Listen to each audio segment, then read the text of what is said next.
Om Swastiastu, selamat sore Bapak dosen dan teman-teman semua. Pada kesempatan yang baik ini, kami dari kelompok 11 ingin membawakan analisa perusahaan Toyota. Sebelum ke pembahasan, izin untuk memperkenalkan anggota kelompok. Yang pertama ada Imade Kepas Sebastian Kusuma dengan NPM 286. Yang kedua ada Eko Triyoga Pratama dengan NPM 261. Yang ketiga ada Putu Anugrah Mardika yang NPM 268. Ada Agus Ria Adipura NPM 260, ada Ibu Putri Yoga Pratama NPM 299, dan saya Ketut Adilas Nampura NPM 716. Baik, saya lanjut ke latar belakang. Toyota Motor Corporation, salah satu perusahaan produsen mobil termuka di dunia. Perusahaan ini berpusat di Jepang dan dikenal dengan inovasi dan komitmen mereka terhadap kualitas, efisiensi, dan ramah lingkungan. Merek ini juga dikenal memperkenalkan konsep produk Lean Manufacture yang dikenal sebagai Toyota Production System atau TPS. Sebagai perusahaan otomotif terkemuka, Toyota memiliki sejarah panjang dalam menciptakan teknologi canggih. Untuk meningkatkan kinerja dan efisiensi kendaraan, Toyota memiliki dampak besar pada ekonomi global dan terus berkembang dengan fokus pada inovasi dan teknologi terbaru dalam industri otomotif. Baik, terima kasih. Selanjutnya akan dibacakan oleh teman saya. Om Swastiastu. Perkenalkan, nama saya Eko Triyoga Pratama dengan NPM 261. Di sini saya akan melanjutkan presentasi dari teman saya. Alasan pemilihan perusahaan, kepemimpinan dalam inovasi teknologi. Toyota telah menjadi pelopor dalam industri otomotif dengan pengembangan teknologi yang canggih. Memahami inovasi mereka dan dampaknya pada industri otomotif dan lingkungan adalah subjek penelitian yang menarik. Yang kedua, model bisnis dan strategi operasional. Studi kasus tentang model bisnis dan strategi operasional, mereka dapat memberikan wawasan berharga tentang bagaimana perusahaan dapat mencapai keunggulan kompetitif. Yang ketiga, dampak lingkungan dan keberlanjutan. Penelitian dapat fokus pada upaya Toyota untuk mengurangi emisi karbon, menggunakan sumber daya, dan dampak lingkungan lainnya. Yang keempat, manajemen sumber daya manusia. Penelitian dapat memeriksa praktik manajemen sumber daya manusia mereka, pelatihan, dan bagaimana hal ini berdampak pada produktivitas dan loyalitas karyawan. Yang terakhir, pengaruh global dan dampak ekonomi. Studi tentang kontribusi ekonomi mereka dalam berbagai negara dan dampaknya pada perdagangan internasional dapat menjadi fokus penelitian yang relevan. Sekian presentasi dari saya, akan dilanjutkan oleh teman saya. Saya Agus Suryadi Putra dengan NPM 260. Di sini saya akan melanjutkan presentasi dari teman saya, yaitu market entry. Strategi market entry yang digunakan oleh Toyota yaitu yang pertama ada distribusi melalui dealer resmi, yang kedua ada aliansi dan kemitraan, yang ketiga itu manufaktur lokal, yang keempat peluncuran model tertentu, yang kelima penekanan pada keberlanjutan, yang keenam penyelenggaraan acara promosi, yang ketujuh pemasaran dan iklan lokal, dan yang terakhir investasi dalam penelitian dan pengembangan. Selanjutnya strategi perusahaan. Yang pertama itu ada sistem produksi atau just in time. Ini memungkinkan mereka meminimalkan persediaan dan memproduksi kendaraan sesuai permintaan, yang membantu mengurangi biaya dan meminimalkan limbah. Yang kedua, total quality management.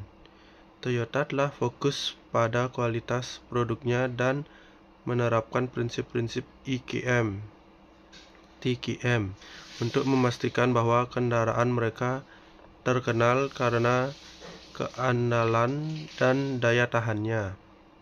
Yang ketiga itu ada inovasi teknologi. Toyota telah menginvestasikan dalam penelitian dan pengembangan teknologi untuk menghadirkan inovasi seperti mobil hibrida, mobil listrik, dan teknologi otonom. Yang keempat ada ekspansi global. Toyota telah secara aktif memasuki pasar global dengan menstabilis fasilitas produksi, distributor, dan dealer di berbagai negara. Yang terakhir, diversifikasi produk. Selain mobil penumpang, Toyota juga memproduksi truk SUV dan kendaraan komersial. Mereka telah mendiversifikasikan lini produk mereka untuk memenuhi kebutuhan beragam pelanggan. Baik, presentasi selanjutnya akan dilanjutkan oleh teman saya. Baik, saya akan melanjutkan presentasi dari teman saya. Yang nomor 6 yaitu branding dan citra. Toyota telah membangun citra merek yang kuat dan diakui secara global untuk keadaan, kualitas, dan daya tahan. Yang nomor 7, pembangunan teknologi ramah lingkungan. Toyota telah menjadi pemimpin dalam mengembangkan teknologi ramah lingkungan, termasuk mobil hibrida seperti Toyota Prius dan investasi dalam mobil listrik. Selanjutnya yang ke-8, kemitraan strategis.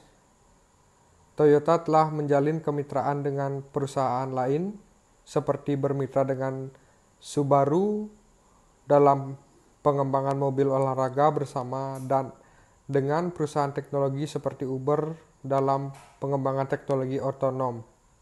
Selanjutnya nomor 9, layanan purna jual.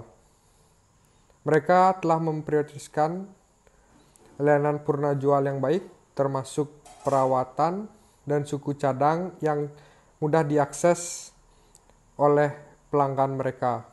Yang ke-10, komitmen pada keberlanjutan.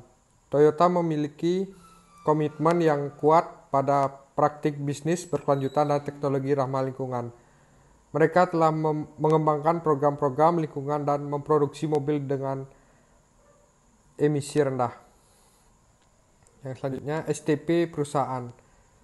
Segmentation, targeting, positioning. Yang pertama yaitu segmentation.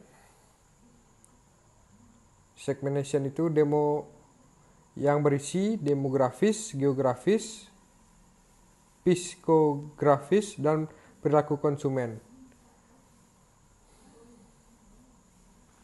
Yang kedua yaitu targeting, yang berisi Toyota memilih segmen-segmen yang paling menjanjikan dan relevan dengan strategi mereka. Mereka menentukan kelompok sasaran yang akan menjadi fokus utama pemasaran mereka. Yang terakhir yaitu positioning, yang berisi pesan, merek, keunikan, dan persepsi kualitas. Presentasi selanjutnya akan dilanjutkan oleh teman saya. Om Swastiastu, perkenalkan nama saya Putu Nugraha Mardika dengan NPM 268. Di sini saya akan melanjutkan presentasi dari teman saya. Selanjutnya yaitu ada mix marketing. Implementasi marketing mix atau 4P untuk Toyota. Yang pertama ada produk. Toyota menawarkan berbagai model kendaraan mulai dari mobil kecil hingga terbesar, termasuk mobil hibrida dan listrik. Produk-produk Toyota dikenal dengan kualitas, keandalan, dan inovasi. Mereka sering menghadirkan fitur-fitur baru, teknologi canggih, dan desain yang menarik untuk memenuhi kebutuhan pelanggan. Produk Toyota dirancang untuk berbagai segmen pasar, seperti mobil keluarga, mobil komersial, dan mobil sport. Yang kedua ada harga atau price. Harga kendaraan Toyota bervariasi tergantung pada model, fitur, dan wilayah geografis. Pilihan harga untuk memenuhi kebutuhan pelanggan yang beragam. Mereka sering menawarkan promo dan program finansial yang kompetitif. Toyota juga menghadirkan mobil hibrida yang hemat bahan bakar yang dapat menjadi pilihan ekonomis dalam jangka panjang. Yang ketiga ada tempat atau place. Toyota memiliki jaringan dealer yang luas di seluruh dunia. Mereka beroperasi di berbagai negara dan kota, menjadikan produk Toyota mudah diakses oleh pelanggan. Selain dealer fisik, Toyota juga menjual kendaraan mereka secara melalui platform online, menggunakan pelanggan menjelajahi dan membeli mobil secara daring. Yang keempat ada promosi atau promotion. Toyota melakukan berbagai kegiatan promosi untuk memasarkan produk mereka. Ini mencakup iklan di media cetak, televisi, dan daring, serta kampanye promosi di berbagai acara pameran otomotif. Mereka juga sering menekankan pesan-pesan keberlanjutan dan keamanan dalam kampanye promosi mereka. Materi selanjutnya yaitu ada relation atau hubungan. Toyota menjaga hubungan yang kuat dengan pelanggan melalui berbagai cara. Mereka memberikan layanan pelanggan yang profesional dengan fokus pada kepuasan pelanggan, termasuk perawatan purna jual yang berkualitas. Program loyalitas dan hadiah juga ditawarkan kepada pelanggan setia mereka sebagai bentuk penghargaan. Selanjutnya SWOT, analisis atau analisis SWOT. Analisis SWOT yang lebih lengkap untuk Toyota, yaitu yang pertama kekuatan atau strengths. Merek yang kuat. Toyota dikenal sebagai salah satu merek mobil paling kuat di dunia. Mereka memiliki citra keandalan, kualitas, dan inovasi yang positif, yang memberikan keuntungan kompetitif. Yang kedua ada kelemahan atau weakness. Masalah keamanan dan kualitas. Beberapa insiden terkait keamanan dan kualitas, seperti masalah akselerator yang macet pada beberapa model, dapat merusak citra merek kepercayaan pelanggan. Selanjutnya yaitu ada peluang atau opportunities.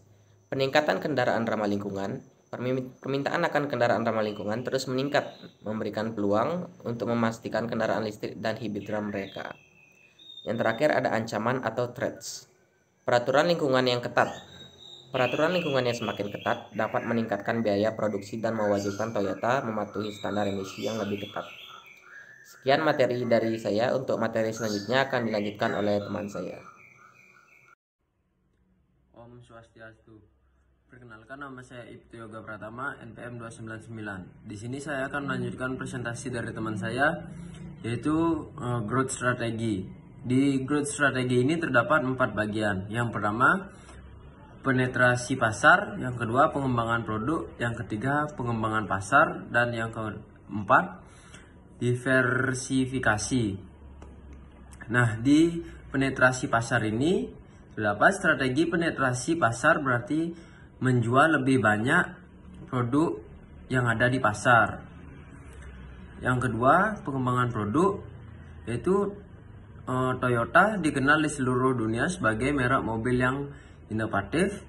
Selain inovasi dalam produksi dan rantai pasokan, perusahaan juga berfokus pada inovasi produk yang cepat.